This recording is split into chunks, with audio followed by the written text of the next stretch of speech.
Hi, this is Savannah, And this is Brian from the Dorky Diva Show, and you're listening to Star Wars. the best place for below average Star Wars.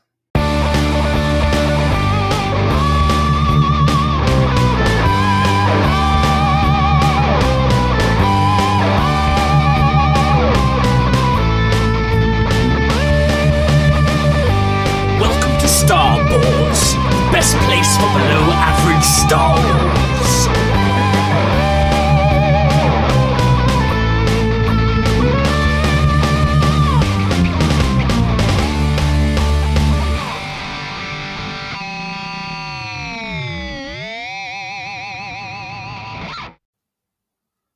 Hello there, and welcome to the Star Wars Show, the best place for below average Star Wars. I am the Geordie Jedi Pete, and I'm joined by Canon Junkie XL Iain and Kat, and today we're going to be breaking down that fantastic Ahsoka teaser trailer that dropped during Star Wars Celebration Europe in April. Let's go for you first, Kat. Kat, how are you doing, and are you excited to talk Ahsoka? I'm doing really well, thank you. Been busy playing Star Wars Jedi Survivor, and I am really ready to talk about Ahsoka because there's just so much in that trailer. I'm very jealous of Jedi Survivor players out there. Obviously, I'm in the middle of moving house right now, so my plan was to buy a PlayStation 5 when the game came out and just play the game like straight away. Obviously, it came out this weekend. My internet doesn't get turned on in my new house until this Thursday, so next weekend I will be buying a PlayStation 5. I will be buying Jedi Survivor, and I will be diving into it. But I'm very jealous of everybody who's enjoying it right now because I haven't heard any spoilers, but I'm hearing that everybody is loving this game and playing it a lot. Iain, I know you've got the game. Before we talk Ahsoka, obviously spoiler free, please. But just how awesome is this game and how much are you enjoying it? Like I said, yeah, like I am playing Jedi Survivor. It's really good. It has direct links to the to other areas of Star Wars that I really love, and I'm really enjoying uh, how it's unfolding. It's hard to say anything, obviously, with spoilers. So, but no, really enjoying it. It's taken everything that was good about Jedi Fallen Order and just amplified it. And yeah, really enjoying it. Obviously, you mentioned off air about side quests.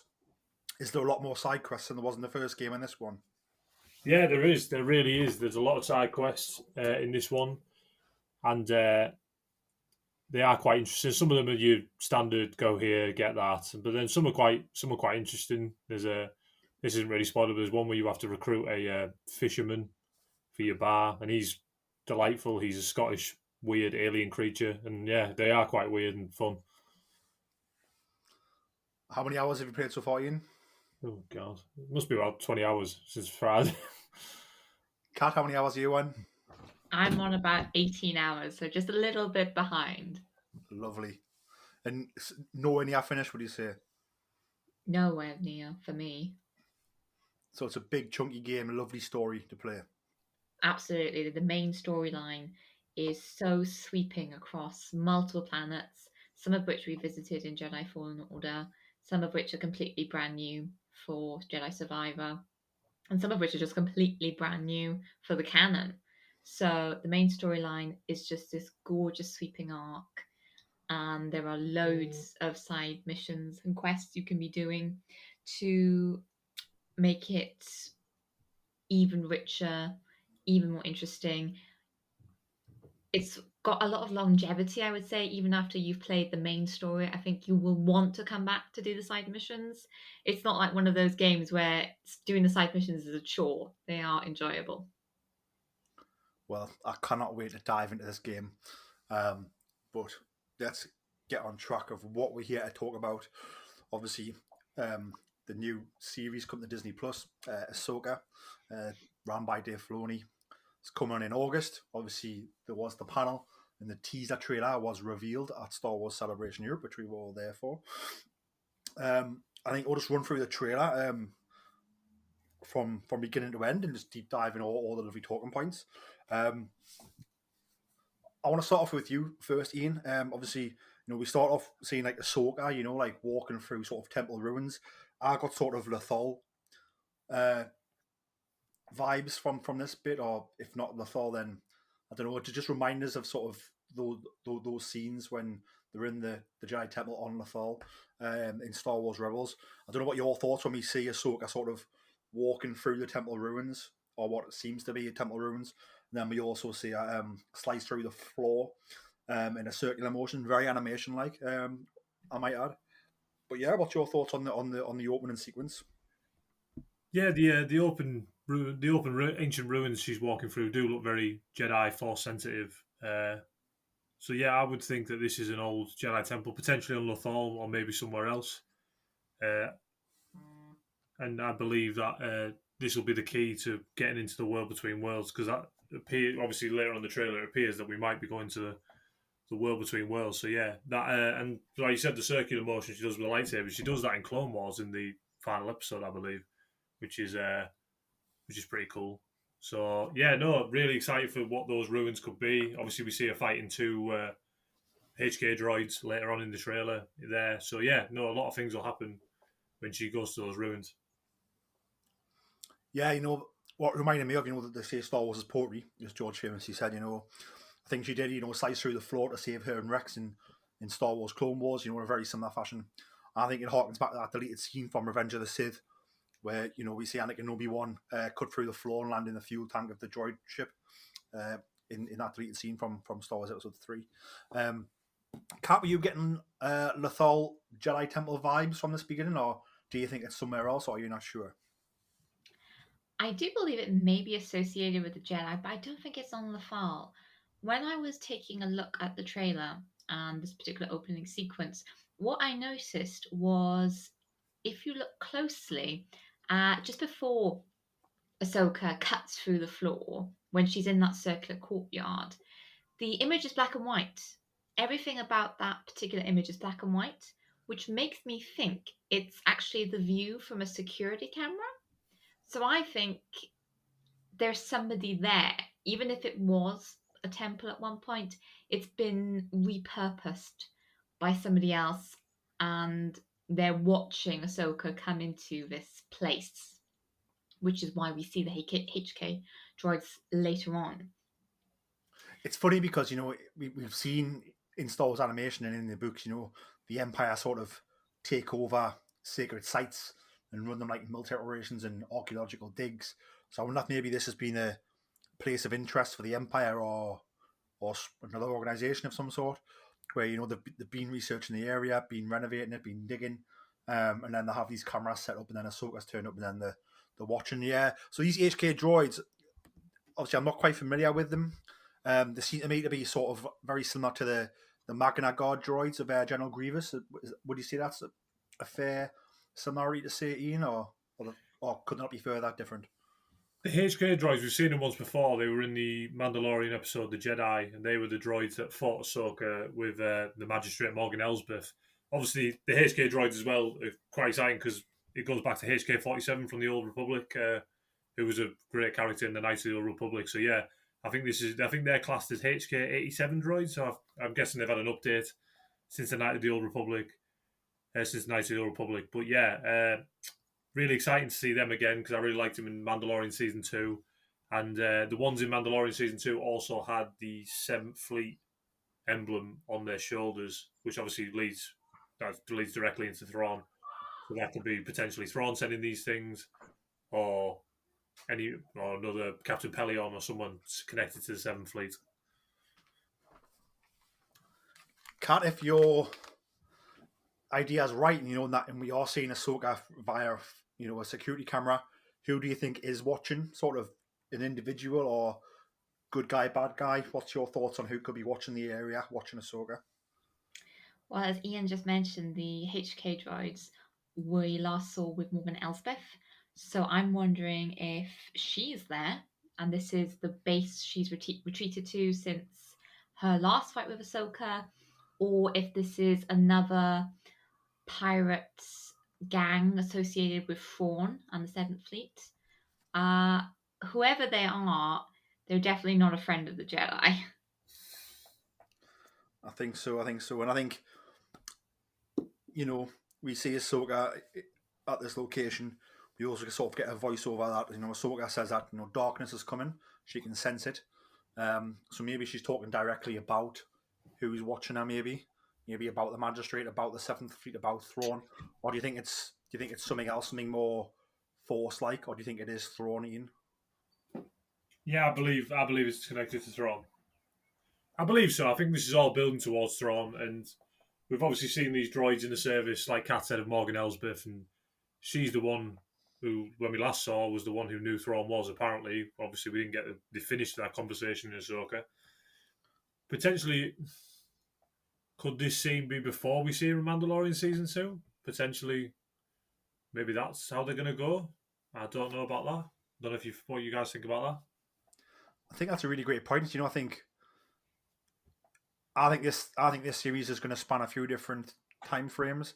I don't know why I just do, but so this could be where Ahsoka goes to get the lead to go to the planet where the magistrate is, where she actually confronts the magistrate face to face, to get the clue about Thrawn.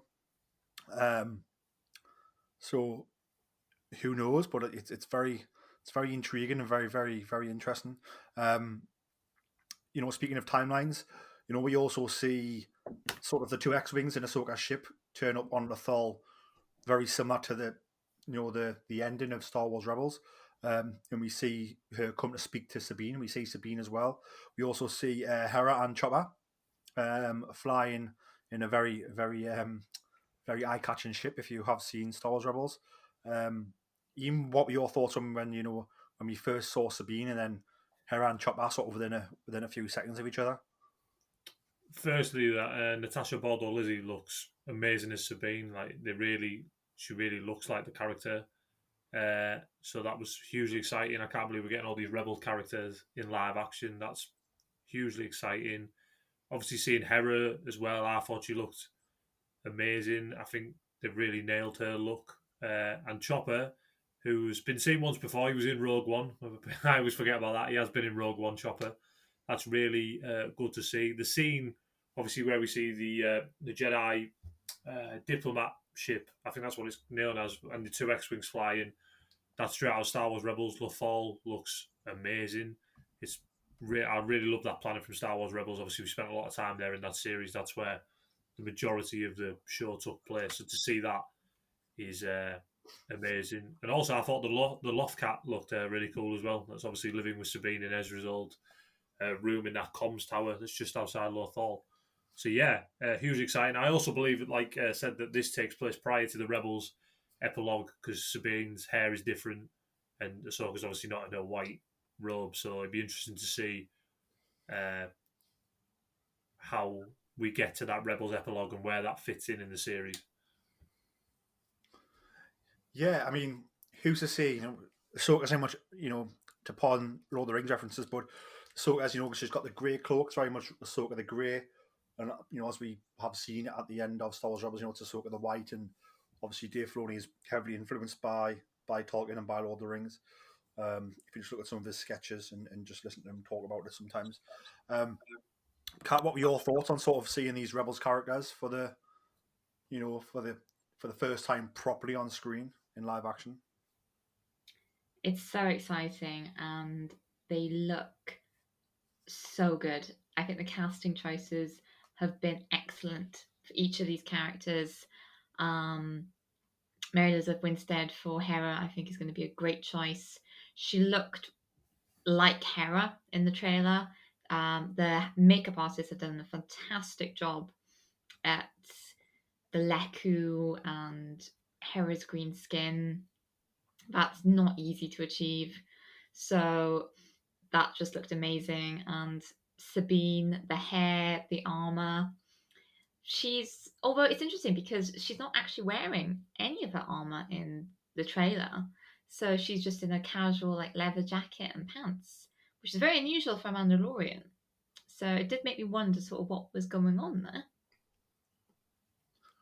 Yeah, I think it is. It looks like a relative like time of peace, and maybe hasn't been caught in the action much. I think, as she says in the sort of the ending of Star Wars Rebels, the attack never came, and the rebellion won. So she's been waiting for this attack to come, and it never comes, and then peace comes. That armor's probably sitting to one side, waiting to be worn again on the next adventure, which could be an adventure with Ahsoka. And we did see the Phantom 2, didn't we? Which is sort of the shuttle ship of the Ghost. Is that right, Ian? It's the old separatist shuttle for the Clone Wars. So I wonder if we see Hera and Chopper in the Phantom 2. Do you think we will see the Ghost? I I would mean, think so. technically we should. Yeah, definitely. Yeah, I would think so. And we'll go to you first, Kat. Who do you think will be inside the Ghost? Well, I think who needs to be inside the ghost is baby Jason, or I suppose he might not be. It depends upon the timeline of Ahsoka. Jason's either going to sort of be a child or maybe a tween. So maybe Hera has left him on the ghost because the ghost is home to him. And we'll maybe even see him piloting a bit. I don't know. But it would be really cool. What do you think, Ian? I believe we'll see him. Yeah, I do believe we'll see him. I think it makes sense. And then it's obviously to go later in the trailer to see potentially then bring Ezra back and then Ezra train Kanan's son. I think that would be full circle, great Star Wars. You know what I mean? Definitely. From talking about good guys who we've seen in previous Star Wars coming into the series, we also see a hologram of Mon Mothma and perhaps some other New Republic senators. What were your thoughts, Ian, when you saw Mon Mothma in the New Republic? I really like it because obviously we've seen Genevieve O'Reilly play this character in the New Hope Rogue One time frame, and obviously that was a different time period. Now they're trying to establish a government and see how that affects her. Because obviously in the Aftermath trilogy, the New Republic demilitarizes. I think it's like 90% of their original, obviously, rebellion fleet. So I assume that's taken place by this point, obviously leaving them vulnerable. So it'd be interesting to see how she feels because she was very much a champion of demilitarization. So there's not a central government military like the Empire and all that type of thing. So that'd be an interesting thing to go through. Also, as well, I did pick this up because I saw it in the episode guide. One of the senators is called Hamato Ziono, who is the dad of Kasuda Ziono from Star Wars Resistance. She's cool. Very good. Yeah, Very I picked good. that up too. Yeah. One thing as well that I'm not too happy about actually is obviously is one when I was reading Aftermath trilogy. Obviously the demilitarization of the New Republic fleet was a bit too quick, I thought, and also the fact that they distance themselves. Excuse me. They distance themselves completely from Luke Skywalker and the Jedi, which is why I think maybe Ahsoka's keeping an eye on this from a distance. Maybe I don't know what your thoughts are on that, Kat.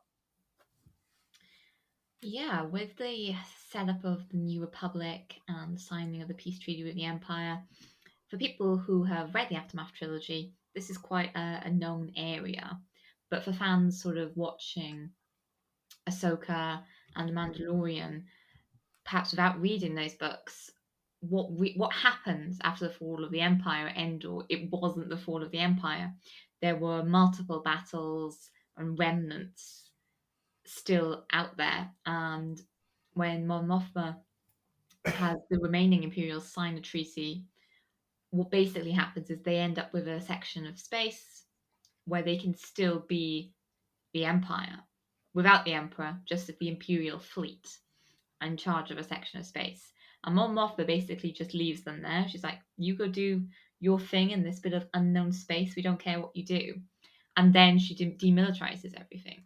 So it wasn't a good choice by Mon Mothma. She was a good leader, but this demilitarization just left the way for the Empire to grow stronger again. And she had quite a few opponents to it. And I think maybe we'll see some of that in the show. And yeah, Luke did distance himself from the Republic, and the Republic distanced themselves from Luke. It was sort of this mutual agreement that they would ignore what Luke was doing as long as Luke didn't get in the way of galactic affairs.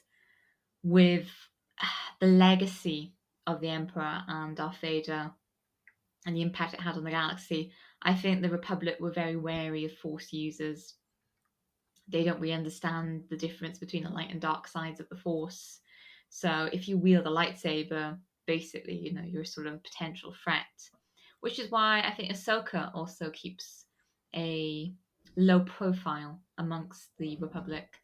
and she doesn't really she doesn't want to get their attention because to be a Force user is a bit of a target for her.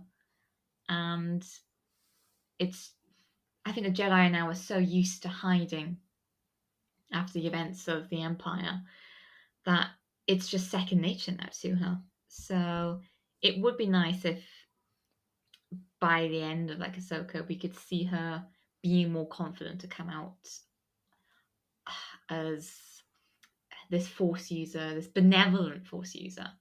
But I think by the looks of the other Force users in this trailer, they've got a long way to go to sort of improve the propaganda and PR look of the Jedi. Yeah.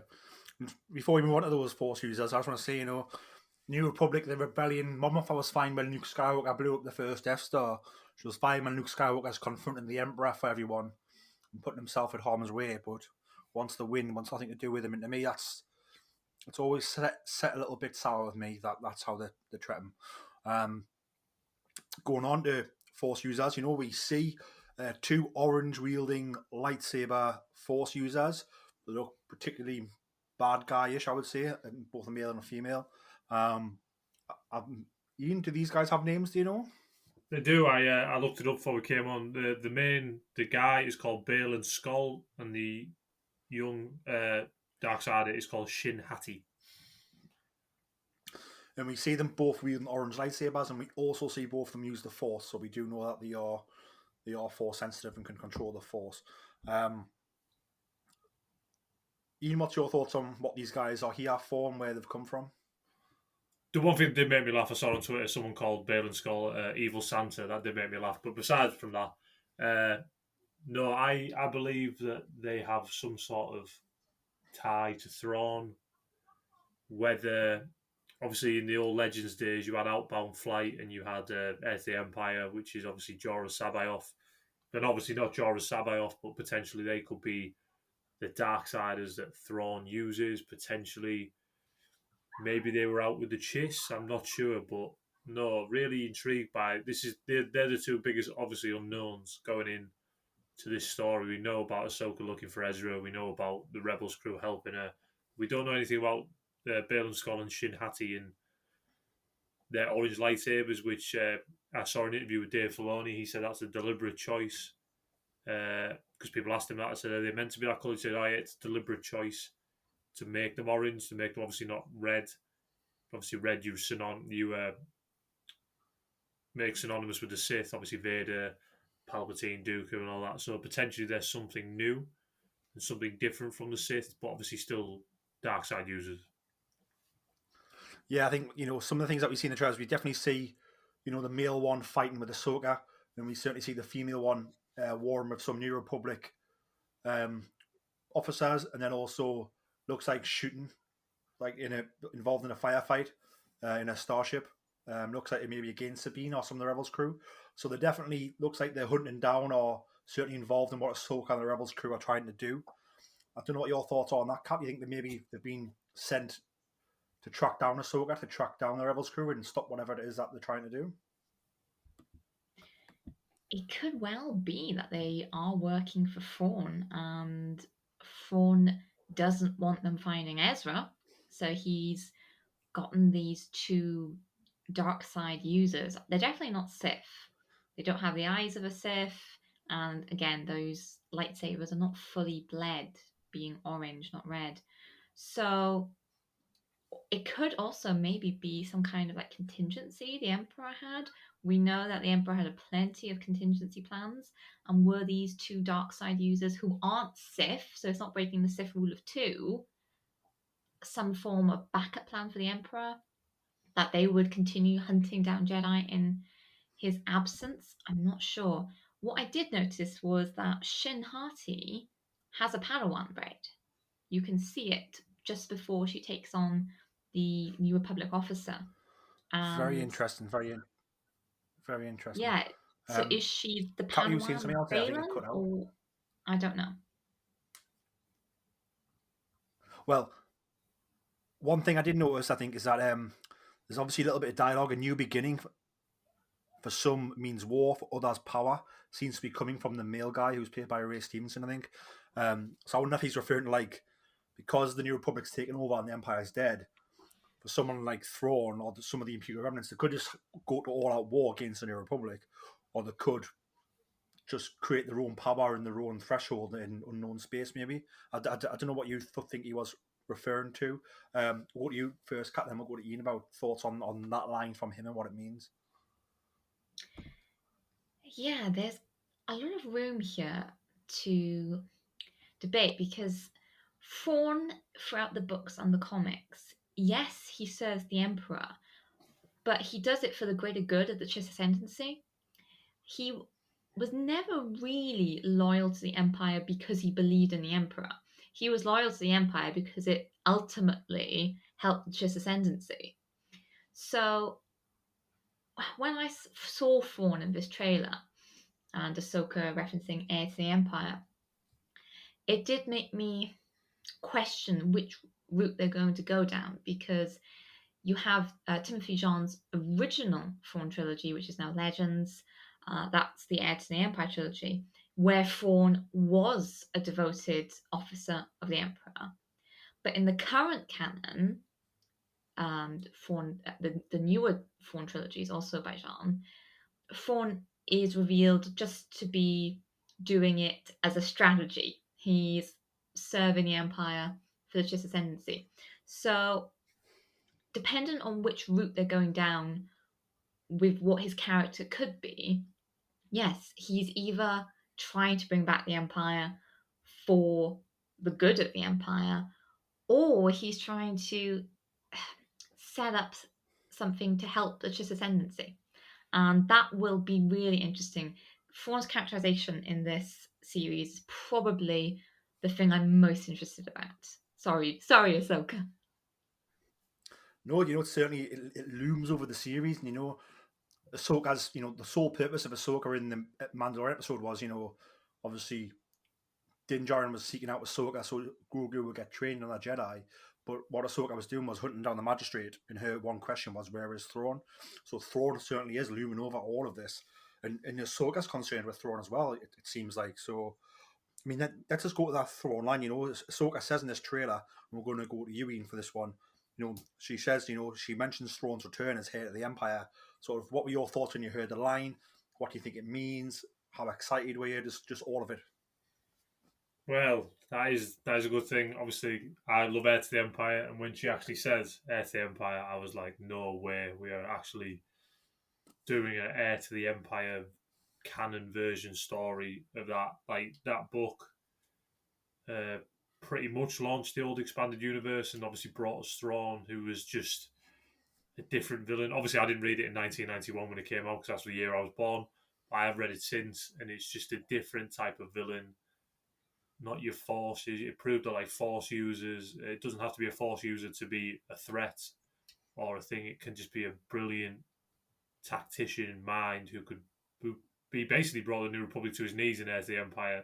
For the people who haven't read that book, and he's basically taken out by his own bodyguard, and that's the only way the New Republic survived. If he hadn't been taken out, he would have won, and the Empire would have returned. So, yeah, hugely excited to hear Heir to the Empire on screen in a Star Wars story set around the same time and pretty much the same cast of characters, and that is unbelievable. And obviously, we get a glimpse at Thrawn and the back of his head in this trailer. And just the fact that we're getting Grand Admiral Thrawn in the TV show as a villain is unbelievable. I want to speak about what you said there. We see the back of Thrawn and Thrawn sort of walking forwards. And we see him walking towards sort of 3 display screens that are circular. Very similar to how we see the Magistrate. We see her looking at star maps on the bridge of a ship that are in 3 display screens that are circular. So I wonder if that's the same ship at different times. I don't know what you thought about that, Kat, if you noticed that, and what you think about the Magistrate being in the trailer and also Thrawn. I did absolutely notice that, and I'm pretty much positive it's the same section of the same ship. So I think the Magistrate has come to visit Thrawn's. I'm assuming it's a ship, because you can see space outside. It's either that or it's some kind of like space station out in the unknown regions. But if this is Thrawn's flagship, because the Chimera's got to be somewhere. I know the Purrgil did a bit of a number on it at the end of Star Wars Rebels Season 4, but I think it could have been repairable. Or Thrawn has gone to the Chiss Ascendancy and got a Chiss ship, or the Magistrate may have even provided a ship. But I think maybe she's going to be taking the role of, but maybe not Thrawn's bodyguard, but one of his inner circle, because there is a character in the new Thrawn trilogies, Eli Vanto, who is Thrawn's right hand man for everything, and we haven't seen Eli in this trailer. We don't know if he's going to be part of this series, but what is almost always a recurring theme with Thrawn, no matter whether it's in the books or the television shows, is he does have somebody as an inner circle, sort of a lieutenant to him. So, and Captain Pallion should be on this ship as well, because he's got a huge role to play and he should have most of Thrawn's trust. Yeah, I think so. Ian, what's your thoughts on sort of the Magistrate being in this trailer, and obviously the connection to her location is in the trailer, the location we see Thrawn in? I believe it's a ship that obviously we found out in Mando season 2 that she was building something. I potentially believe it could be a ship. This could be the ship that we were talking about to potentially go get Thrawn. I think that could be a cool shout. It looks very different to. I've seen people saying, "Oh, if it's on the Chimera, it's obviously Thrawn's Star Destroyer." However, in Heir to the Empire, he did have a purpose-built room off the main bridge of a Star Destroyer, off his Star Destroyer that he went to focus and look at things. It was a secondary bridge. So whether this is a new room for him in the Chimera or whether it's a totally new ship. And going to what Kat said, I think Captain Pelion and the bulk of the Seventh Fleet is back in the known galaxy. I don't think Thrawn is, because obviously he was talking in the Mando season 3 episode of the Shadow Council. I believe that the Seventh Fleet, the majority of it, is back in the known galaxy, and that he is awaiting Thrawn's return, Captain Pelion, like he says in the episode. Yeah, I think I like how the connective tissues there, like it's connected into that scene from season 3 with Captain Pelion talking about Thrawn and the fleet. The fact that we've seen the Magistrate in season 2 with the Mando. The fact that it's connecting into Rebels with these characters coming into it. The fact that it's connecting to something totally new with these two sort of orange lightsaber wielding badasses. The connective tissue is reaching out to sort of all of Star Wars. It's going to be pretty epic, I think, when it comes out. Speaking of, we've talked about the two orange wielding, maybe dark side Force users. We do see quite clearly a double-ended Inquisitor red lightsaber in this trailer as well. So again, timeline-wise, don't know when this is set, like this moment in the series. I don't know what your thoughts were, Kat, when you saw the Inquisitor. Did it straight away like that is Inquisitor, or were you sort of unsure at first? I did sort of see it briefly. I think it goes. I must admit, the editors of this trailer did it so well because it's so confusing. You're going from one scene to another, and definitely, probably only like from the first 3 episodes. So I did sort of briefly see it, and I do wonder if maybe it's going to be a flashback to Ahsoka. She's faced off against quite a few Inquisitors by now, so I do wonder if maybe that's a flashback, but I'm not sure. All I know is if the Inquisitor is going up against Ahsoka, the Inquisitor doesn't stand a chance. Yes, indeed. I think we can all agree on that. Ian, what's you excited to see the Inquisitor and a different type of dark side Force user here than the ones we've seen earlier in the trailer? He looks just like the 8th brother in Star Wars Rebels, the Inquisitor. He looks just like the 8th brother, who's one of the Inquisitors on Malachor, who obviously got taken out. I don't know if, to be fair, I don't think we ever saw the 8th brother die. We saw the 2 other Inquisitors die, but no, he looks just like the 8th brother from Star Wars Rebels, which is interesting because then potentially is this after Malachor, or is it before Malachor and all that type of stuff? I'm not quite sure, but yeah, no, he looks just like the eighth brother, I believe. And he's got the Inquisitor lightsaber, so it's definitely an Inquisitor. When we meet the eighth brother in Rebels, he is tracking down Maul, isn't he? That's who he's on the hunt of. Yeah, he is. Yeah, he's on there because obviously when Kanan, Ezra, and Ahsoka confront him, he's like, "Oh, three Jedi." He was definitely looking for, as they call him, the Shadow, which is obviously Maul. Obviously, talking about Rebels, Inquisitors, keeping the Rebels front, it's not mentioned in the trailer, but to me, I think when you look at some of the artwork on those ruins at the very beginning, and you look at some of the patterns in the star maps that they're looking at, and you look at some of the patterns on the Ahsoka logo, sort of behind the Ahsoka logo, and then we quite clearly see Ahsoka with the male orange lightsaber sort of in a very similar place that looks like the World Between Worlds. Let's go to you, Kat. Like, is that the World Between Worlds, and how excited are you to see it? I don't know if it's the World Between Worlds. It could. They do look to be almost like devices around them, which could maybe help in navigating the World Between Worlds, or they're like projecting a star map onto something. I'm not sure. If it is the World Between Worlds, I would be so excited because I think the World Between Worlds, the 2 episodes they did with that in Star Wars Rebels season 3, were some of Dave Filoni's best episodes.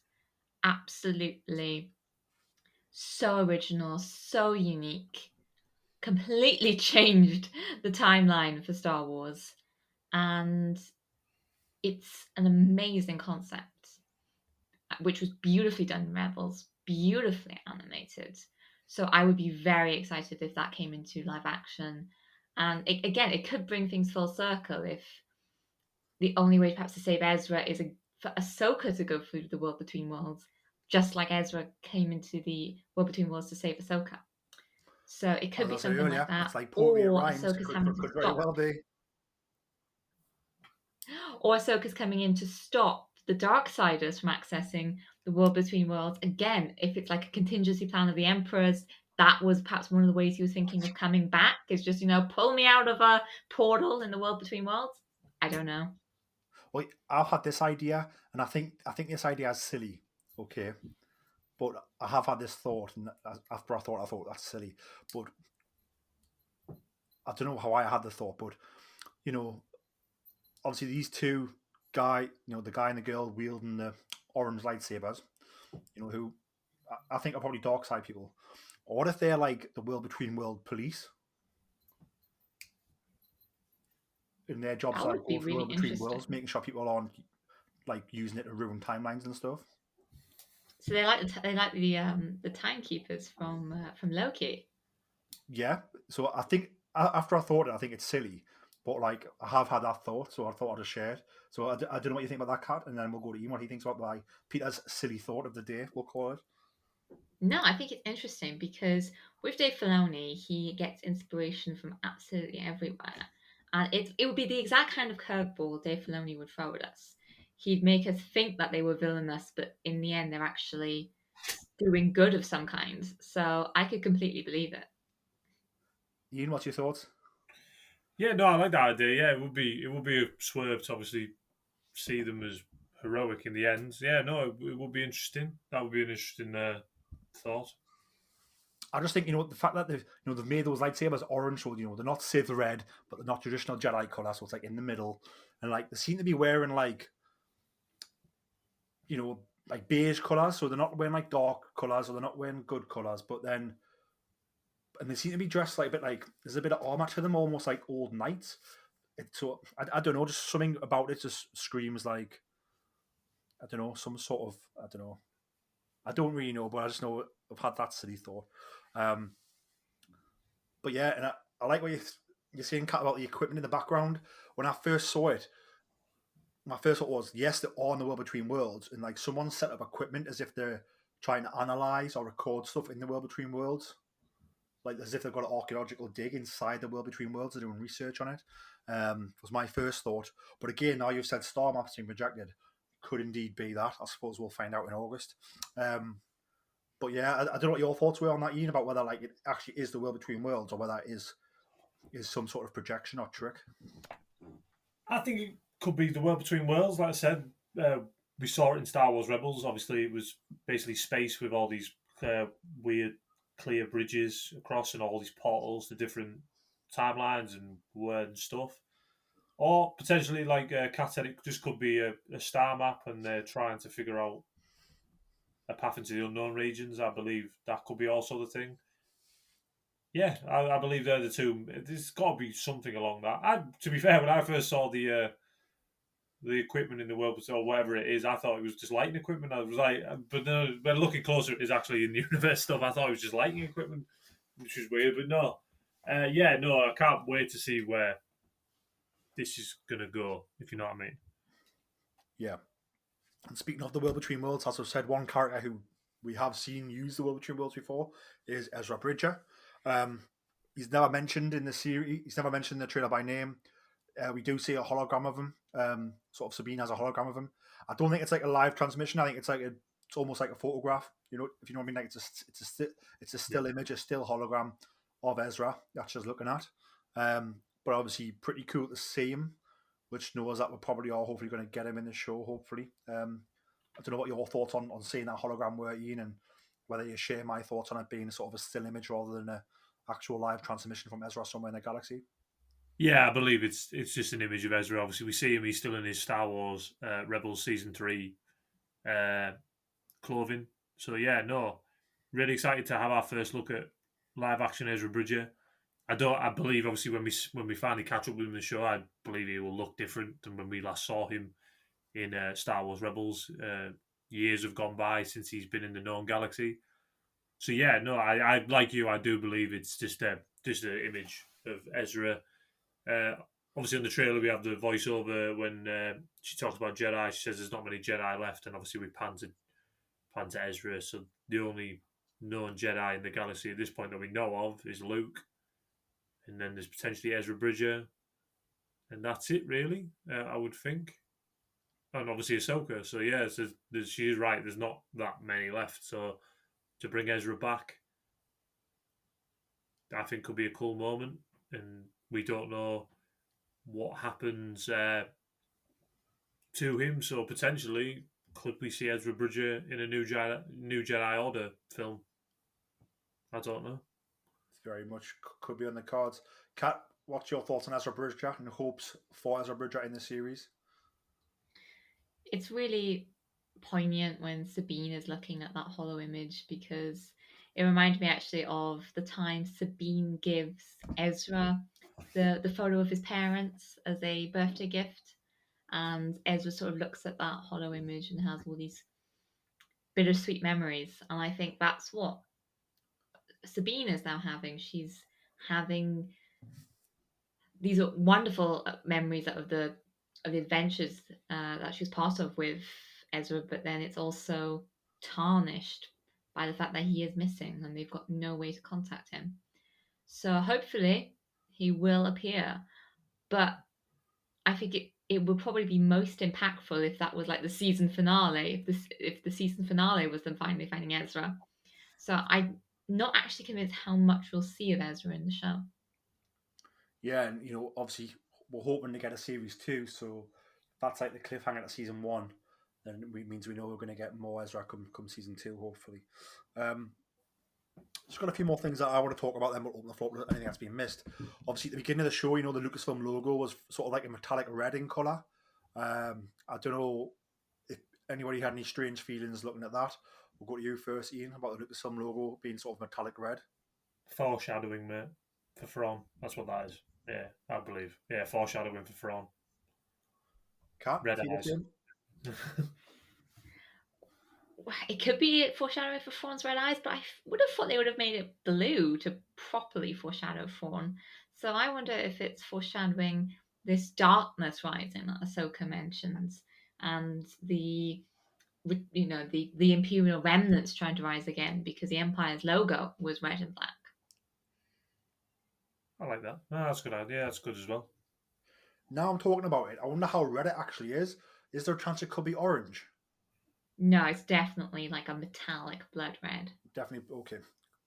So I wonder if it was orange, it could maybe reminisce those lightsabers, but yeah, if we're going with blood red, it's blood red. I've just looked now, yeah, it's definitely red. Yeah, it's definitely red. See, them two are on my mind a lot. Them two orange wielding saber people. They're on my mind. They're causing crazy thoughts. Obviously, we get a really cool bit about Ahsoka where we get the word warrior, the word outcast, the word rebel, the word Jedi. I thought the word warrior. She fought in a war in the Clone Wars. She was sort of outcast by the Jedi. Tried to bring her back in. Don't get us wrong, but she stayed away, so she was outcast. Obviously, she fought in the rebellion, and then obviously the word Jedi. I think although she's not part of the Jedi Order because she left, like she is basically a Jedi. Like she's trying to do right in the world. She's standing by those teachings. So to me, although she's not part of the Jedi Club, if you want to call it that, like she is a Jedi in my opinion. So for me, seeing the words come up, I love seeing warrior, outcast, rebel, them, and that Jedi one came up last. I was very much had me thinking like, yes, like yeah, she is. She is a Jedi. So I'm glad she's here in these dark times and here to help maybe look at the things the New Republic A doesn't want to look at, and B probably couldn't deal with even if they did. I don't know what your thoughts were on sort of those 4 words and the meaning behind them. We'll go to you, Iain, first about that. Yeah, like you summed up pretty well there, mate. Yeah, like you said, warrior, Clone Wars, outcast. She was cast out of the Jedi Order and never returned. Obviously, I eventually do think she would have returned if the Order hadn't been wiped out. But she is what a Jedi should be. Like you see it in the Clone Wars finale where she talks to Obi-Wan and Anakin. She says, "This is why people have lost faith in the Jedi because they see you more as a tool for politicians to use instead of actual what your purpose is meant to be." So she is the definition, me, of what I think a Jedi should be: selfless, always looking to help, and gone out in the galaxy and look to help people and all that type of stuff. So she is the definition of a Jedi. And I'm hugely excited to see what her Jedi path will be. Kat, over to you. What's your thoughts on Ahsoka, on the words that they've used to describe her, and on Ahsoka being sort of the selfless person that a Jedi is? Ooh, I'm gonna split opinion here, but I wasn't actually as thrilled when I saw Jedi at the end, mainly because in Star Wars Rebels season 2, we had that incredible fight between Ahsoka and Vader, where she gets closure with Anakin basically. Ahsoka proclaims herself as no Jedi.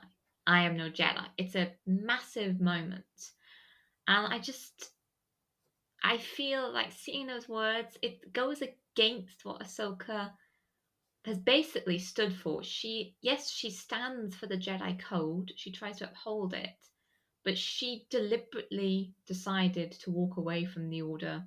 She proclaims when she fights Vader that she is no Jedi. So I'm torn between all the others I completely agree with. I'm just torn about this use of the term Jedi with Ahsoka because although she lives by these tenets of the Force, I don't see her, as a Jedi because she doesn't want herself to be a Jedi. She is almost like better than them in certain respects. So I don't know. Maybe the show will convince me otherwise. But for now, I'm very much on the fence about considering Ahsoka a Jedi. I totally get what you're saying. Like, to me, it's about what the Jedi were as opposed to what they were when they fell. If that makes sense, because not all the Jedi are like. Take Kanan for example. What Kanan does in the end there. That's what a Jedi does. The Jedi's not Mace Windu in the end. What he's trying to do. Do you know what I mean? But no, and yeah, I think that finale, of Rebel season 2, Twilight Apprentice, is fantastic, and she does state that. So maybe we're gonna find out if Ahsoka's had some growth sort of between that point in Rebel season 2 and in this point in sort of the New Republic era of Star Wars. Only time will tell. One last thing I want to talk about before we open it up to anything that anyone else wants to discuss. I'll hand it over to you first, Ian. I'll let you take it away. Obviously, the last line in the trailer is "Perhaps it's time to begin again." Obviously, voiced by David Tennant. How buzzing were you for this moment, and sort of, how does it bring everything full circle for you? Super excited to obviously see Professor Hu Yang back. I watched that arc not long ago, actually, when I got back from Celebration.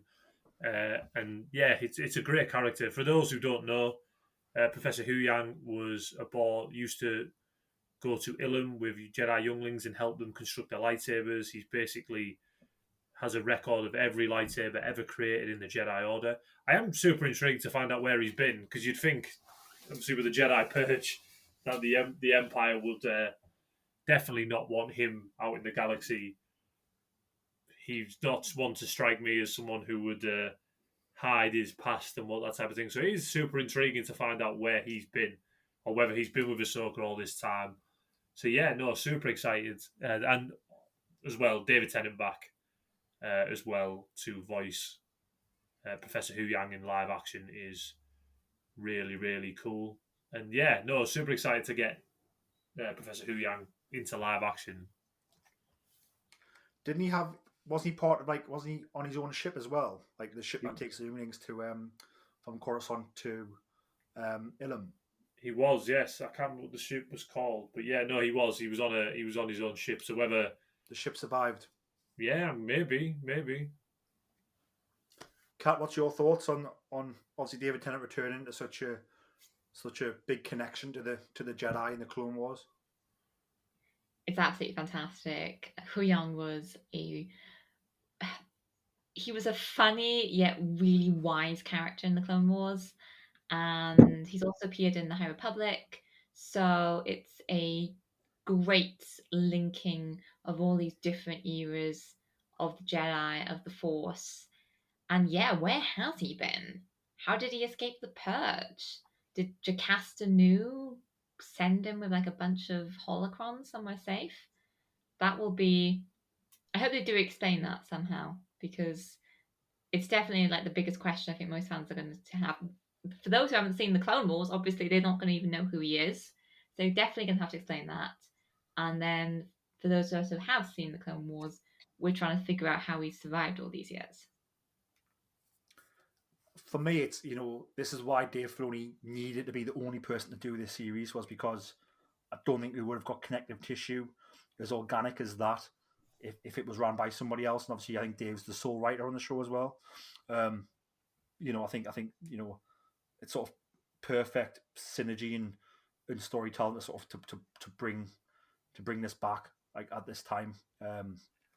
So yeah, I'm super excited about it as well. Anybody got any thoughts that we haven't discussed about the trailer? No, obviously there was extra footage released to Star Wars Celebration, which obviously I have seen. I don't know if you want to discuss that, but no, there was a little bit of extra release. But no, I've got nothing really to go off unless you do want to dive into that extra footage. Obviously, it wasn't released to the public, but I have seen it. Kat, let's go for you. Anything we missed out before we talk about the extra footage? I don't think so. I mean, the trailer has been cut and edited in such a way that it's really difficult to make sense of, which is what we want. We don't want to be spoiled. I think it's going to be such a good series for fans of the Clone Wars and Rebels. It's going to give us the closure Rebels fans have wanted for such a long time. I just hope it does all the characters justice, from Ahsoka to Thrawn and everyone in between, because these are truly beloved characters of the Star Wars universe. They've cemented the animated Star Wars universe into what it is, and the fan base for Rebels, the Clone Wars, Thrawn is huge. So Dave Filoni, no pressure. Indeed, yeah, he's certainly got a huge task on his hands, but also I don't know who else I'd want to have that task actually in front of them. I mean, let's talk about some of the stuff that we didn't see in the trailer, but was shown in Star Wars Celebration. So, I think one of the things that I've seen, images of, pretty publicly, was Sabine igniting Ezra's lightsaber. So we're definitely going to see her wielding Ezra's lightsaber, which we know she has after Ezra left her in Star Wars Rebels. I don't know what your thoughts on that were, Kat. Sort of perhaps we might see. I talked earlier in the episode about Sabine being sort of a peacetime, not in her armor as such, but we're going to see in this series maybe not be a peacetime and maybe dealing with some big bads, and she needs a lightsaber by her side. Well, although Sabine isn't a Force user, she is a Mandalorian. She had so much training from Kanan for the darksaber and for the time that she wielded the darksaber. So if there was any non-Force user who could use a lightsaber well, it would be Sabine. So it's going to be really exciting to see why she chooses to use a lightsaber rather than her blasters or her Mandalorian armor and the weapons that comes equipped with. But I do wonder if it means that Sabine is stepping away from the Mandalorian code and if she's making her own way through the galaxy. Ian, what's your thoughts on this image that we've seen? Yeah, really excited. Obviously, I totally spaced it and forgot that she had Ezra's lightsaber. I forgot that he gives it to her before he goes off to do his heroic act at the end of Star Wars Rebels. So yeah, no, it totally makes sense. Like Kat said, she got trained by 2 Jedi, Ezra and Kanan. She wielded the darksaber, and yeah, it makes total sense that she was able to use Ezra's lightsaber. Also in the footage, I think we do see her fighting that Shin Hati, so she does duel with a Force user. I'm not sure whether she'll be able to hold her own against a proper Force user. I'm not sure about that, but no, it makes sense for her to use it and be able to fight with it. So that makes total sense to me. We also see Grand Admiral Thrawn's face in the footage that was released at Star Wars Celebration, not to the public. What were your thoughts, Ian, on seeing, Lars Mikkelsen as Thrawn? Amazing. I don't think we get a great view of it in the footage. People who I spoke to at Celebration, who were obviously in the room when that footage came out, said he looked amazing. So I think it obviously will track better when we see it for ourselves on screen. I think that is something to focus on with that. But yeah, no, like I said, just the fact we're getting Thrawn live action, crazy, and the fact that it's not Mads Mikkelsen, I always get that mistake. Lars Mikkelsen playing him, and it's this guy who did the voice for Rebels. So we'll have Thrawn's voice from Rebels. No, hugely exciting about that. Kat, excited for Lars Mikkelsen to be Thrawn?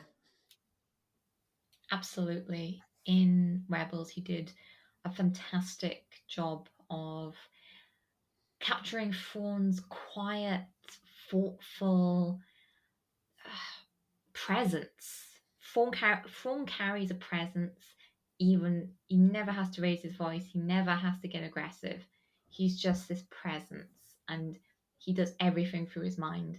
And Lars Mikkelsen completely encapsulated that in the voiceover, and I think he will transfer that onto screen easily.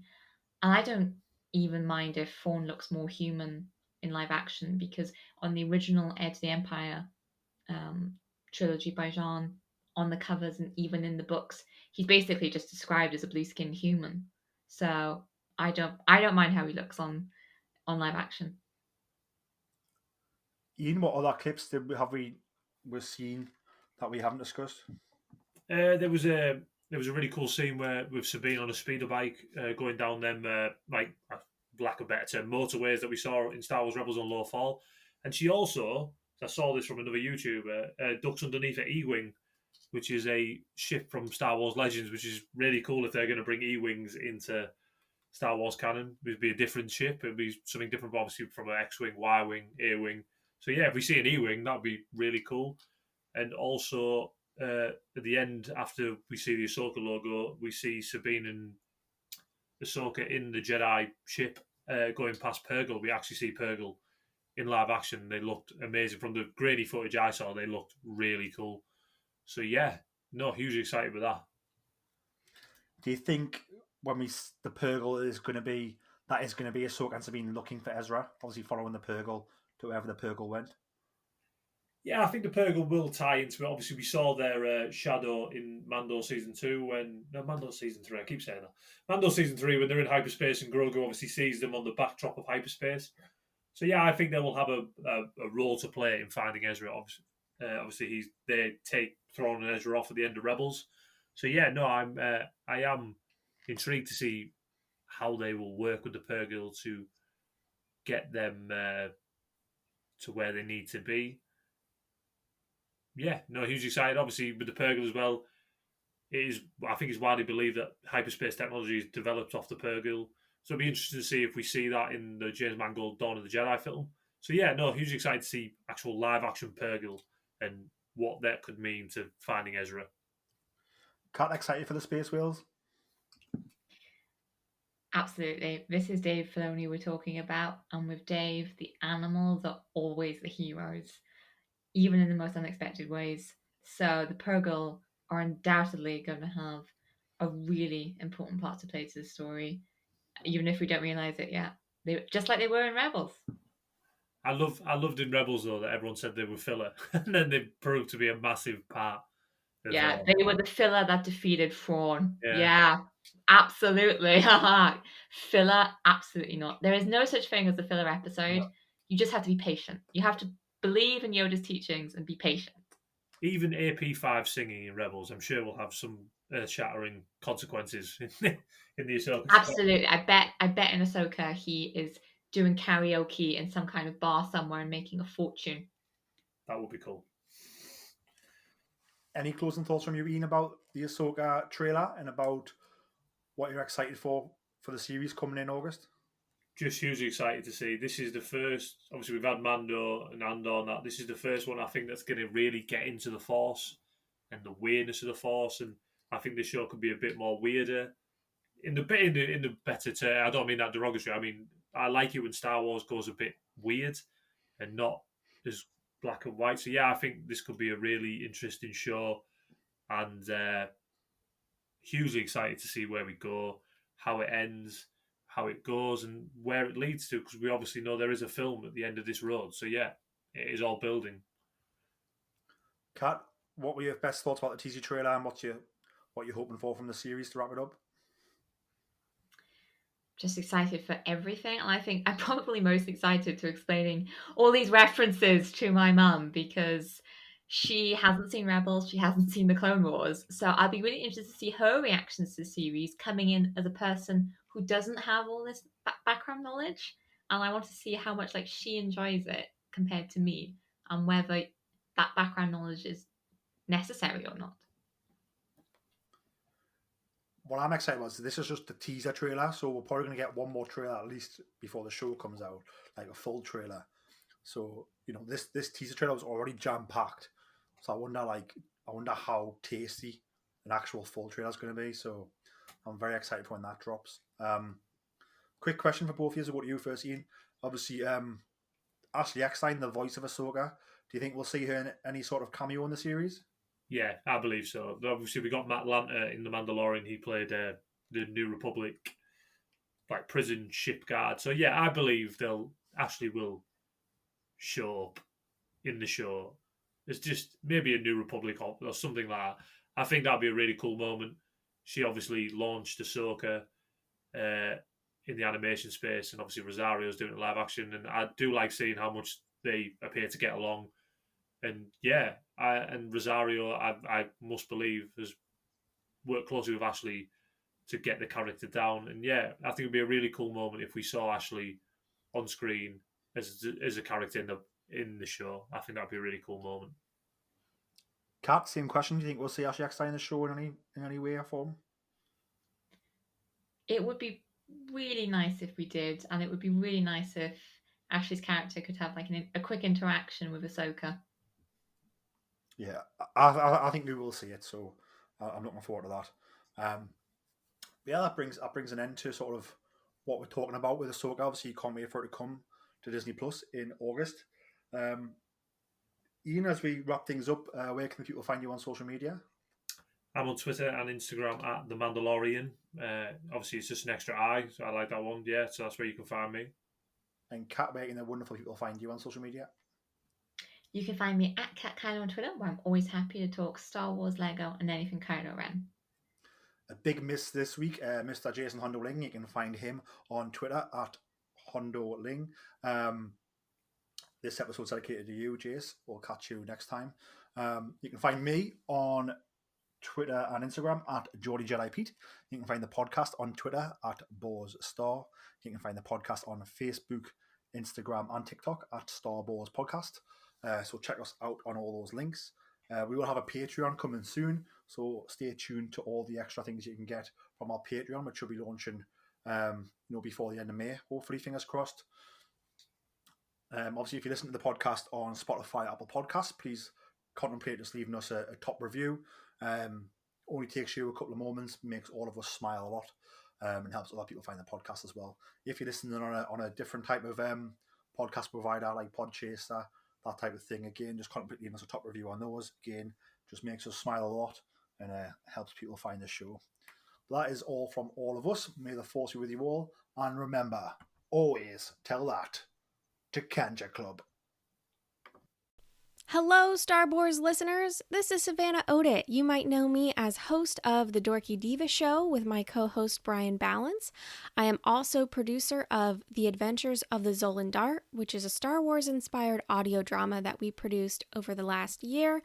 If you love stories about smugglers, courage, heroic characters, and maybe a few foes along the way, you should go to thedorkydivashow.com and listen to The Adventures of the Zolan Dart today. Shout! We've got your pigs. Were any of the critters harmed? What did you do now? I didn't do anything. I just freaked out for no reason. It was nice doing business with you again. Maybe next time we could deliver something less temperamental. Now, what you call temperamental, I call fun. Hey, is there a place nearby where I can make some repairs? 3 clicks south of here, you'll find a small spaceport. They should have what you need, as long as it's nothing too big. Dynamic class? My stars, you don't hear about many of those still being space-worthy. It's been in my family for a while. She's pretty great. Any chance you have a hover cart we can use to load up? I'll check out the HoloNet to see if anything new has come up in the sector. My name is Sereth Khan. I am the chief here on Kamai. My people and I have been experiencing food shortages as of late due to unforeseen natural occurrences. We are looking to hire someone. I say we take this one. The pay is great, and it's the type of job we're familiar with. Welcome. You must be Captain Otoa. I've already sent word to Pack 2 to expect you in the next cycle or so. You told him we were coming before we even accepted the job. That's rather presumptuous, isn't it? Perhaps, though once I received confirmation that you were interested and on your way here, I couldn't help but hope. Fair enough. Well, we'll be back as soon as we can. Well, that's not good. Is that blaster fire I hear? So you're the one. Captain, it sounds like they want to do this the hard way. I love when they got some fight in them. This is bad. This is bad. We're about to have a lot of company.